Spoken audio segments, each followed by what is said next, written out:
unabashed, the most unpredictable, becomes a headline, the most volatile, outrageous behavior, unsubstantiated narratives, a battle of personalities. Welcome to Grand Tamasha, a co-production of the Carnegie Endowment for International Peace and the Hindustan Times. I'm your host, Milan. After a short summer break, today we kick off our 12th season of Grand Tamasha, and as we head into the U.S. presidential elections and bid farewell to the Biden administration, I thought it'd be useful to discuss the last 4 years of U.S. India ties under President Biden and to take stock of where we are at this particular moment in history. To do so, we are so glad to be starting out our latest string of episodes with one of our most popular guests. Ashley J. Tellis holds the Tata Chair for Strategic Affairs at the Carnegie Endowment for International Peace, where he specializes in international security and U.S. foreign and defense policy. Ashley, as most of our listeners will know, has a special focus on Asia and the Indian subcontinent. He is one of the world's most respected voices on Indian foreign policy and U.S. India relations. It is a pleasure to welcome him back to the show. Ashley, thank you for taking the time. Thank you, Milan. It's great to be back here again with you. So, Ashley, I was really keen to do this episode with you to start off the 12th season because, as all of our listeners know, we are nearing the end of the Biden administration. And one way or another, we will have a new president in office come January 20th, 2025. And I thought that this would be an opportune moment, therefore, to ask you about your assessment of what this administration's legacy is insofar as India is concerned. So we're going to get into that. But before we do that, maybe we should start a little bit earlier than that and talk about the Trump presidency. You know, take us back 4 years and tell us where things between Washington and New Delhi stood as President Trump was exiting office. So, Milan, I would say at that point, we ended up in a surprisingly good place where the bilateral relationship was concerned. And I say surprisingly because President Trump was not known to be particularly interested in India. And some might say he was not known to be particularly interested in the world. He had a very distinctive vision, which was in America first, and very little else mattered. Yet there was a very surprising confluence of circumstances that made the U.S. India relationship relevant, even during his term, and perhaps even important. And the two developments that I think contributed to that outcome were first the intensification of U.S.-China rivalry, which made India important in that context. And the second was the meltdown in China-India relations, which pushed New Delhi much more dramatically towards the United States than had been the case in recent times. And so between U.S.-China competition on one hand and the meltdown in China-India relations, U.S.-India relations, deepened quite dramatically. And that was seen most prominently in the assistance that Washington offered to New Delhi at the time of the border crisis. In fact, that intensification resulted in other bilateral irritants, like trade and human rights, actually taking a second place because the strategic elements came to dominate the consciousness in both capitals. So by a series of accidents, happy or unhappy is left for others to decide, we ended up in a much better place than was anticipated when President Trump actually took office. But if you go back, Ashley, to 2020 and 2021, there was a common concern expressed among the kind of chattering classes, right? And you saw this on social media, you saw this in kind of corridor whispers, you saw this on op-ed pages, that a potential Biden-Harris administration would be bad for U.S.-India relations because it was presumed that a Biden-Harris administration would devote disproportionate time and attention to India's domestic politics and, by extension, the issue of democratic backsliding. And those of us who watched the campaign unfold will recall many Trump campaign surrogates explicitly making those arguments while the president was campaigning for re-election. So here we are 4 years on, In your assessment, has the Biden administration been markedly different on the question of India's domestic transformations? I think on balance, the Biden administration has been much more sophisticated than people expected it to be when President Biden came into office. But let me say a couple of things. The sentiments that you described, the suspicion about the Biden administration at the start, at least at the Indian end, was partly motivated by the prejudice that Democratic administrations have not been favorable to India in a way that their Republican counterparts have been. So that's a long-standing Indian prejudice. And I think a lot of the concerns about the Biden administration emphasizing India's democratic deficits were shaped and colored by those pre-existing prejudices. But to be fair, there was another element which contributed to that perception.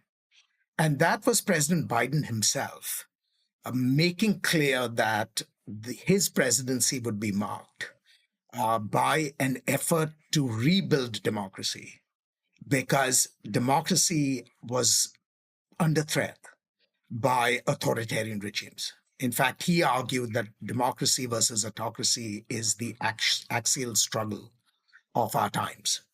And that perception of his was, of course, colored by the experience of the United States and the Trump administration. But it was Biden who defined democratic enhancement, democratic transformation as being critical to his administration's policies. Now, as things transpired, the administration recognized fairly quickly that the democracy versus autocracy framing was not adequate to deal with the challenges that the United States faced in the world. And I think within a few months in office, they walked back from that formulation. And once they embraced the idea that U.S.-China confrontation was going to be the axial geopolitical dimension, then their attitude to India really took on a very different coloration. And India was seen in more realist terms. It was seen as a partner of the United States in this competition with China. So this does not mean that the administration was oblivious to the problems of Indian democracy, as we have seen that unfold in the last several years. But I think they made a conscious decision to address those questions behind closed doors, rather than engaging in open recriminations with India. So I would say at the end of it, they had a two-track policy. A public policy which emphasized the partnership with India, particularly in the context of the common rivalry with China, and a more subtle policy of addressing concerns about democracy quietly with New Delhi whenever the opportunities offered themselves. Oh, so this is a kind of natural segue then to what has been perhaps the biggest challenge that the two governments have faced during the Biden administration, which is the troubling allegations suggesting that an Indian government official was involved in a plot to target multiple Khalistani separatists on foreign soil. And we know that there was a plot which unfolded, which successfully targeted and killed a Khalistani on Canadian soil who was a Canadian citizen. There was another plot against the Khalistani activists located in the United States. That plot was foiled. It is now the basis of an ongoing criminal prosecution. Just to follow up on what you've just said, Ashley, I've been struck, and I want to hear your take, by how the Biden administration has seemed very intent to ensure that this issue or set of issues does not overtake all the other work it is trying to get done with India, right? Coming back to this separation between the kind of public sentiment and the private sentiment, how do you assess the impact of this particular case? So I think this is a very good example of how the Biden administration conducted its India policy in practice. They clearly recognized that the effort to target American citizens in American soil uh, was an unacceptable was an unacceptable development. And I think a series of senior administration officials, including the president, the Secretary of State, and the Director of CIA, on several occasions remonstrated with their counterparts in New Delhi about how this had crossed certain thresholds that certainly were not acceptable to the United States. But having done that in private, in public, they really went to great lengths to avoid embarrassing India. In fact, the pressures on the Khalistan assassination cases came even more strongly from Congress than they did from the administration. The Congress was incensed about these developments. The administration, I think, while concerned, attempted to contextualize these problems in the broader dimension of keeping the partnership with India alive and in good repair. And so what we've seen now is an effort that has been made to communicate to India what U.S. red lines are. The administration has demanded accountability. India's got a process where it is working through its diagnosis, its assessment of what went wrong. And the administration has asked for very clear assurances that this will never recur. But again, to my mind, as you emphasized, this is a good example of how the administration has attempted to manage the public efforts to strengthen the partnership, even as it has dealt, in my view, quite seriously with these challenges in a quiet fashion, in the manner of old-fashioned diplomacy. Let me move, Ashley, to another area where I think there is a lot of discussion at the current moment, if not necessarily a lot that's been achieved, which has to do with U.S. India civil nuclear collaboration. Back in November of last year, you published a Carnegie article in which you called on both the Biden administration and the Modi government to take tangible steps towards consummating the U.S. India civil nuclear relationship, a relationship you know very well because you were on the inside helping to put it together when you were in government. And I think, the conventional wisdom has always been that this civilian nuclear accord did a whole lot to bring these two sides, these two governments closer. But it didn't necessarily do very much to build civilian nuclear capacity in India. Tell us a little bit about what work remains and why this has been an area where progress has been so slow. So let me start with the simple fact that both sides had essentially treated the civil nuclear agreement as an achievement of the past, and both sides were moving on to other things. It certainly transformed the relationship, but as you point out, it did not have great dramatic effects, except for one, which I'll come to in a minute, on India's civil nuclear program. What was the one thing that it did? What it did was it gave India access to nuclear fuel from the international market, which India did not have before, and therefore served as a bailout for India's civilian nuclear program. I mean, this is something that is often overlooked.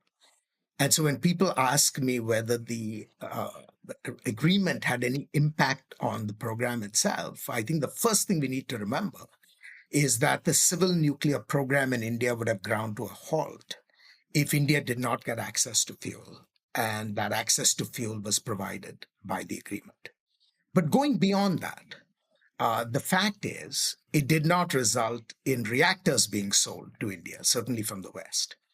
And so it was a bit of a surprise when President Biden decided to raise this issue once all over again. And he did that in the context of the Prime Minister's visit to Washington. During that time, he urged the Prime Minister to do what was necessary to create a level playing field so that the United States and India could go once again back to civil nuclear cooperation. Now, we must understand that this is a difficult enterprise for several reasons. The Fukushima accident has dampened the enthusiasm for nuclear power. India's nuclear liability legislation has been a huge obstacle to foreign entry into India's nuclear program, except for the Russians. And I think the Department of Atomic Energy in India simply does not have an ecosystem that allows it to expand nuclear power quickly and easily. Now, I think President Biden understands these issues. But what he is hoping is that the Prime Minister will take the necessary initiatives to resolve at least the questions related to the liability law, so that India can finally make good on the promise that it made in 1998. And that promise came in the form of a letter from Prime Minister Manmohan Singh to then Secretary of State Condi Rice, where India pledged to buy 10,000 megawatts of generating capacity from the United States. That was the commitment India made to the United States. And I think President Biden would like to see that commitment fulfilled. And so that's what his effort at engaging the Prime Minister on this subject has been targeted towards. Remove the obstacles that prevent commercial cooperation, and let's give American companies a chance to get back into the nuclear sector, as was envisaged when the two countries negotiated this agreement in 2005. Well, actually, I mean, I just want to kind of play devil's advocate here for a second, because when this issue comes up in conversation, particularly amongst the kind of think tank set or people who are kind of observers of the U.S. India relationship, many people roll their eyes. And I think they do so for two different reasons. The first reason is that they don't believe it is a crucial issue for India any longer, because nuclear energy is such a small part of the country's overall energy mix. But there's a second reason, and I think, and that is because people do not necessarily view the United States as the best partner for India, given considerations of cost, the limited number of companies in the U.S. who might be able to get involved in some kind of civilian nuclear capacity in India. What do you think these analysts are missing out, or is there truth in what they say? I think they're missing out on one simple fact, that what is true today does not necessarily have to be true forever. And let me explain that in the following way. India has set for itself very big commitments with respect to reaching a net zero target by 2070. And it has set for itself the ambition of becoming a developed economy by 2047. The fact of the matter is, if India is to meet these targets, it is going to have to provide fossil-free sources of electricity. Now, India has made huge investments in renewables. But the fact of the matter is, there is a cap on how much renewables can actually contribute towards the Indian electricity mix.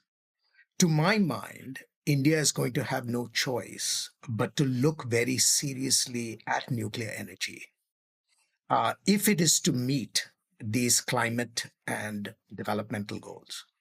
And the numbers bear this out, because no matter what the investments in renewables are, the choice that India is going to have is some mix of fossil fuels and nuclear power if it is to meet the targets. So the question is, can it increase the quantity of nuclear's contribution in order to diminish the quantity that fossil fuels contribute into the energy mix? And that is going to be the challenge for India in the next 30 years. So while nuclear energy contributes a very small percentage of the energy basket right now, I think that is likely to change in the decades ahead if India is to meet these climate and developmental targets. So in that sense, India is going to have no choice but to look at nuclear energy with new eyes. And the Modi government has actually indicated that it has already begun the process of doing so. In fact, if you look at the most recent budget, there was a very surprising item that popped up, which is a commitment that the government has made to now investing in small modular reactors as the leading edge of what they think of as a new nuclear renaissance in India. So whether we like it or not, nuclear is going to be on the table as part of India's energy mix. The only question is, who are going to be the contributors to this program? I do not think India can meet its nuclear targets on the basis of indigenous developments alone. There has to be foreign contributions. Now, when you talk of foreign contributions, I'm not making the argument that it has to be the United States alone. In fact, it is likely that India will look to others, as it already has done. It's collaborated with the Russians. It is in negotiations with the French. But for various reasons, including diversification, India understands that it cannot keep the US out of the space. So the real question then comes down to, what are the factors that have to be corrected in order to allow these foreign contributions to make a difference to India's energy sector? And that's when we come back to at least two big problems: dealing with the challenges of the liability law and dealing with the reform of India's electricity sector. And I think both those questions have to be addressed as we go forward.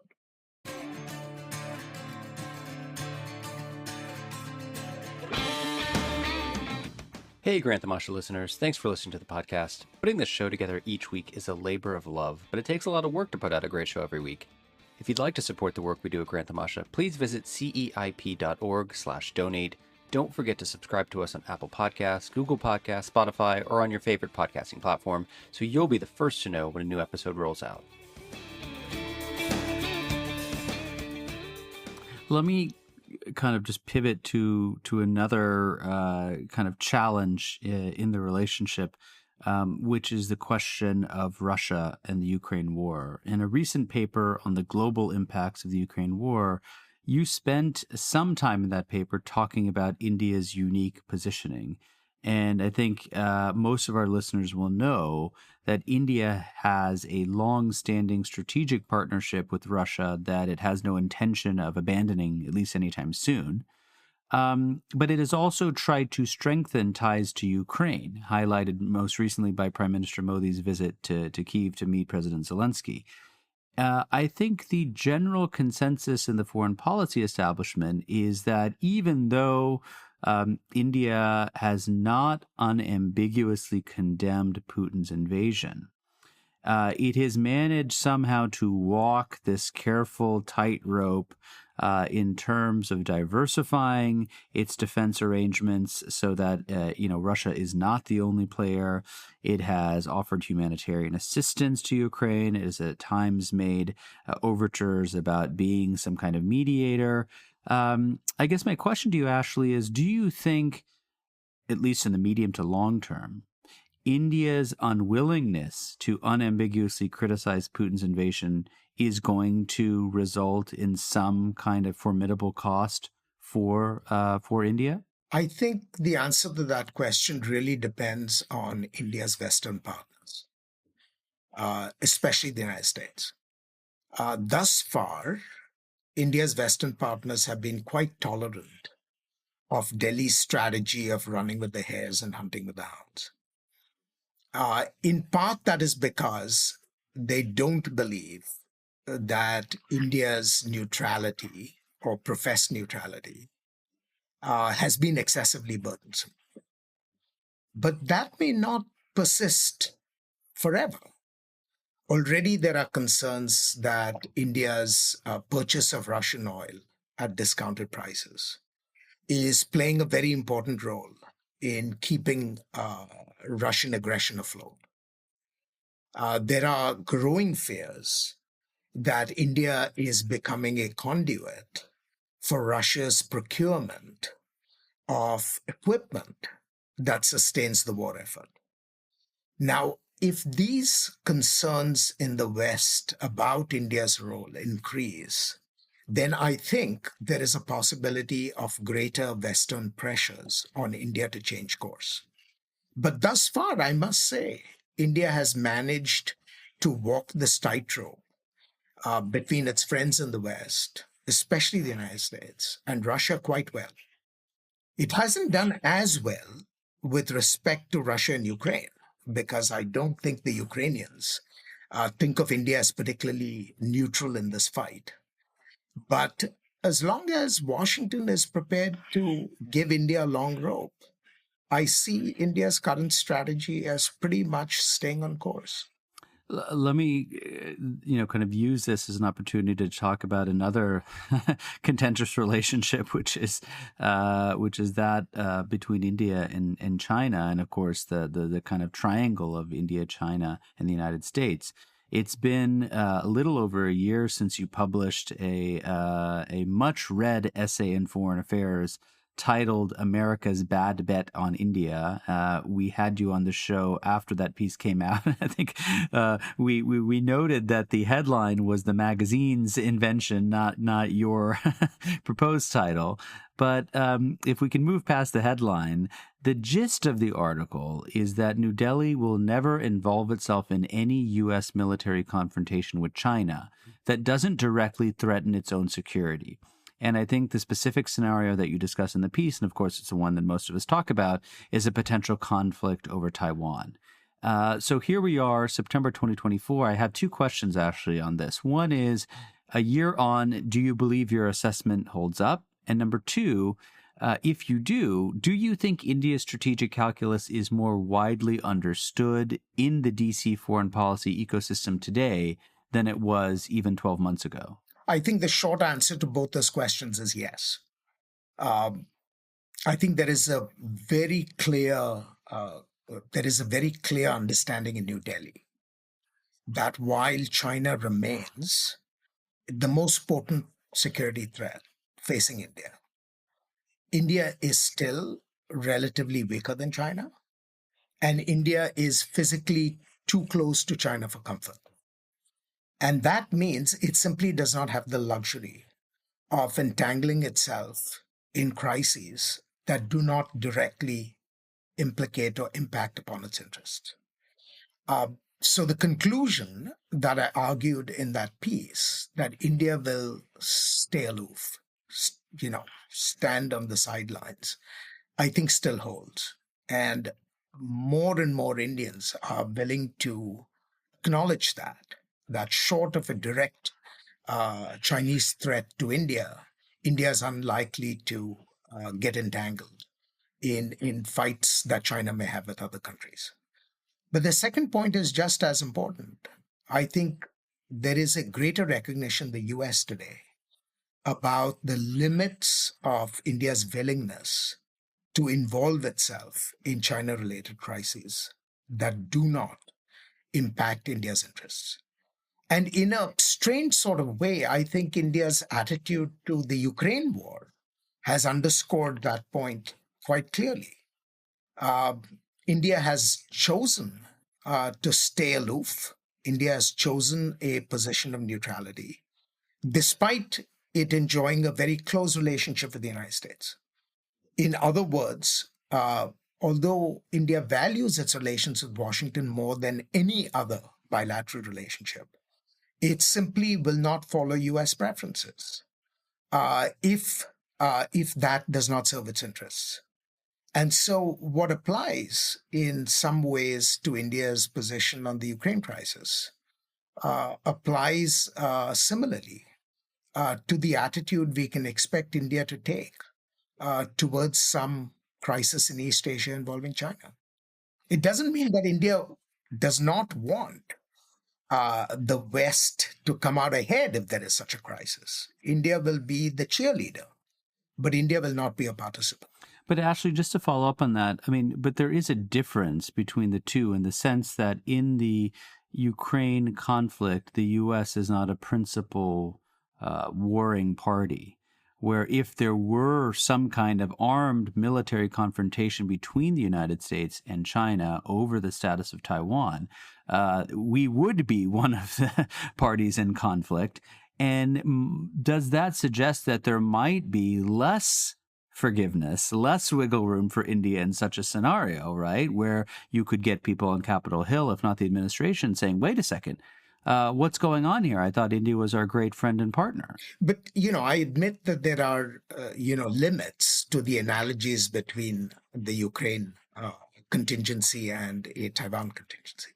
But I think the limits of that analogy does not undermine the fundamental point, right? The fundamental point is that if there is a fight between the United States and China in East Asia, India will do much to support the United States, but it will certainly not behave as an alliance member, involving itself in that fight. And I think that is primarily because India is relatively weaker than China and cannot afford such a confrontation. And India happens to be just too close to China in a way that the United States is not. So it lacks the freedoms that the US has vis-a-vis China. And to my mind, the biggest driver of that outcome is the balance of power. India is a much weaker state in comparison to China and cannot simply afford to get involved in somebody else's fights, even if it would want that its partners become victorious in those fights. Let me move on to another area where there's been a lot of time and attention spent amongst the kind of analyst set over the past 2 years, and that is the relatively new U.S. India initiative on critical and emerging technology known as iCET. This has quickly become a core pillar of the broader strategic partnership between the United States and India. Ashley, I want to ask you that, again, as this administration ends, how significant do you think this new iCET initiative is, and what concrete deliverables can we point to in furtherance of its success? So I think this will be one of the most important legacies that the Biden administration leaves behind in the relationship with India, because it is centered on the one thing that India values most, which is access to high technology, and especially high technology produced in the United States. And I think the iCET initiative has had several benefits. First, it has focused US government attention on addressing the constraints with respect to high technology transfers to India, particularly with respect to the licensing regime. Second, it has provided government support for deepened private sector engagement in the high technology space between both countries. And I think that is an extremely important contribution. And last, it has opened the door for academic collaborations, particularly with respect to basic research in high technology. So on all these three counts, it is an important development. But the achievements so far, in my judgment, have been largely at the level of process. That is, they have provided ways of different entities in both countries interacting more intensely with each other. And if all goes well, these interactions will produce fruits in time to come. But the fruits, in my judgment, will be more granular rather than bedazzling, right? You're not going to find big outcomes. What you are going to get is greater cross-fertilization and greater connectivity between different arms of Indian society and US society, the Indian state and the US state. And that is obviously to the benefit of both countries. But I don't think one should be expecting, spectacular outcomes that arise from iCET. In fact, the one thing that has been the most spectacular outcome so far, which has been the GE 414 co-production deal, the jet engine, was a project that predated iCET and was wrapped under the iCET mantle because both countries needed a quick win to demonstrate the fecundity of the initiative. And that's fine. I mean, I don't care what the packaging is, but we have to recognize that the success of this endeavor will be found in small bits and pieces rather than, dramatic outcomes that people have gotten used to because, of the expectations raised by the U.S. India Civil Nuclear Agreement. As I mentioned at the top, Ashley, one way or another, we are going to get a new president in the White House on January 20th, and it will either be former President Donald Trump or sitting Vice President Kamala Harris.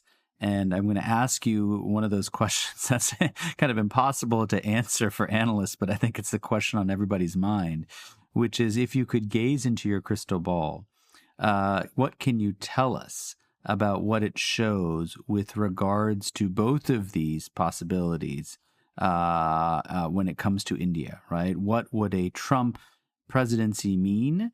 What would a Harris presidency mean? How do you see them? What are the distinguishing features between the two possibilities? So I think there is going to be one structural factor that is constant, irrespective of who comes to the White House in January 2025.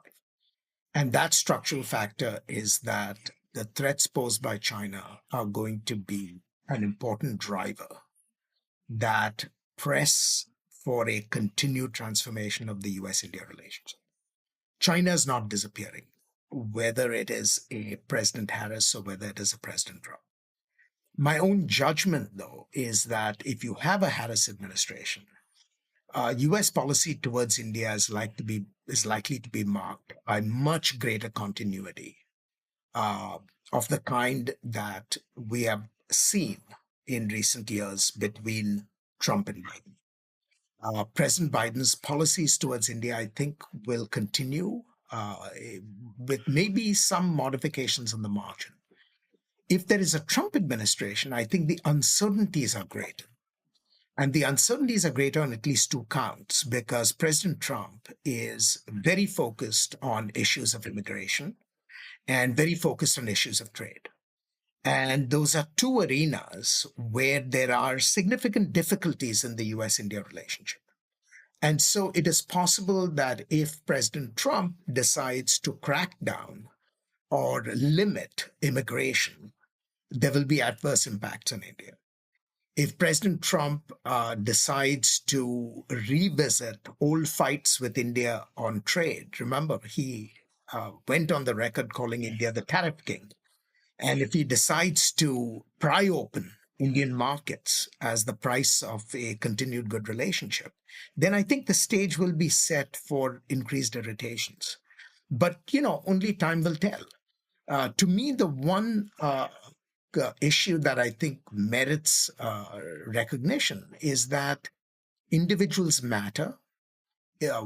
Who mans key positions in either administration will matter a great deal. We already saw that in the case of President Biden. U.S. policy towards India was so favorable because of key personalities in the right places who drove policy in ways that were very favorable to New Delhi. If you do not have a replication of that contingency, then things might go in somewhat different directions. I want to just spend a few minutes talking about a different election, which is India's election.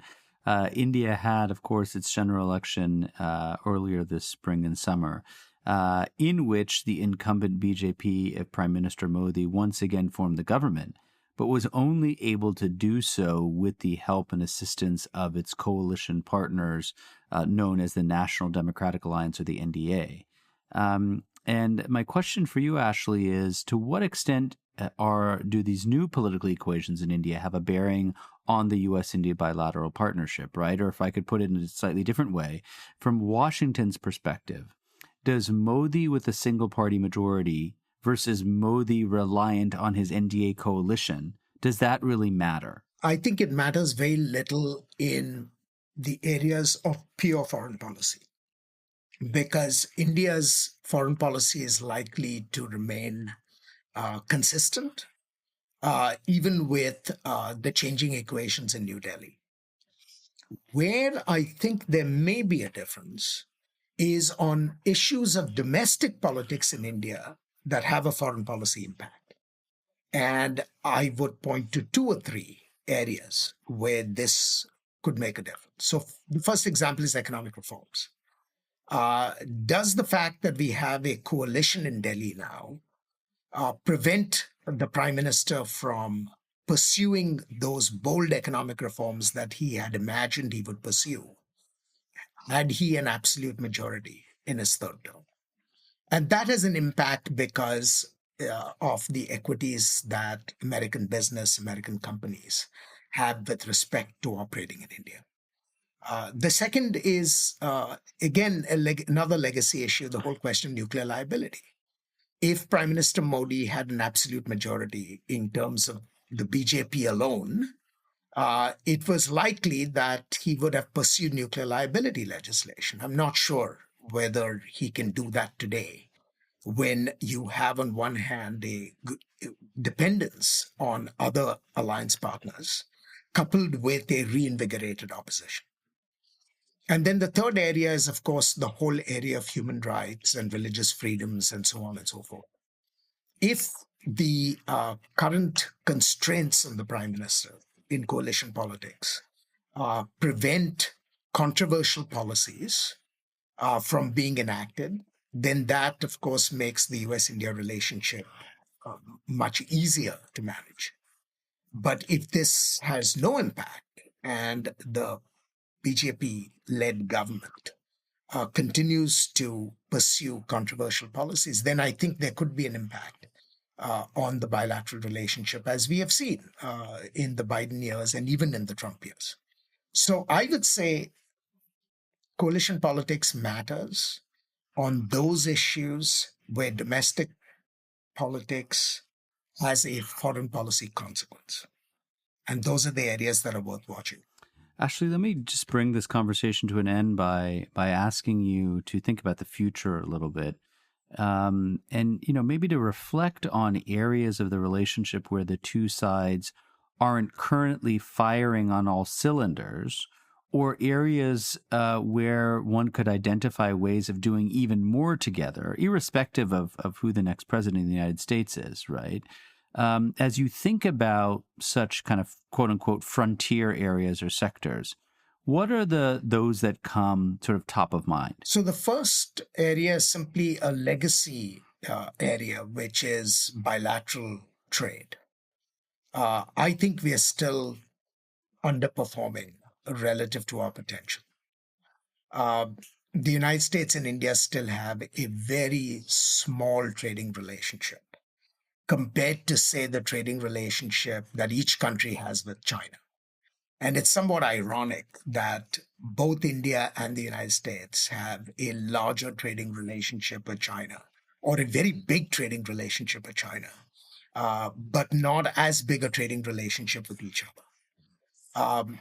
This has huge implications, I think, for India's long-term growth, for its rise in power, and for its ability to be an effective partner to the United States.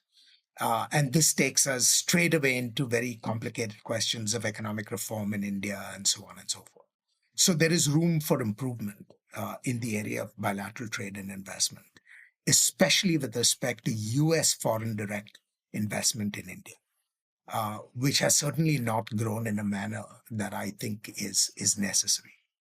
There are two or three other areas that I would point to.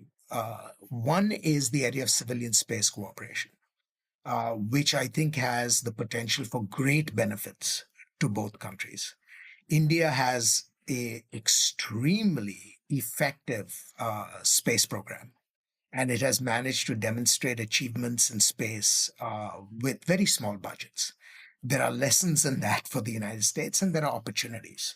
So I would say civilian space cooperation is a second area that offers great possibilities for both countries. The other area which I think we need to look at a little more closely is the area of cyber cooperation, particularly defensive cyber cooperation, because both countries are going to be increasingly interlinked in the digital world. Both countries are going to be increasingly threatened by adversaries that don't wish us well. And both countries can help each other much more than we've done in the past.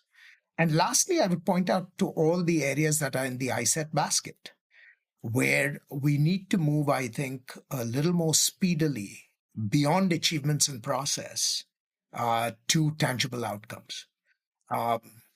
Those will come in time, I hope, and much will depend on whether an initiative like iCET survives the transitions in administration.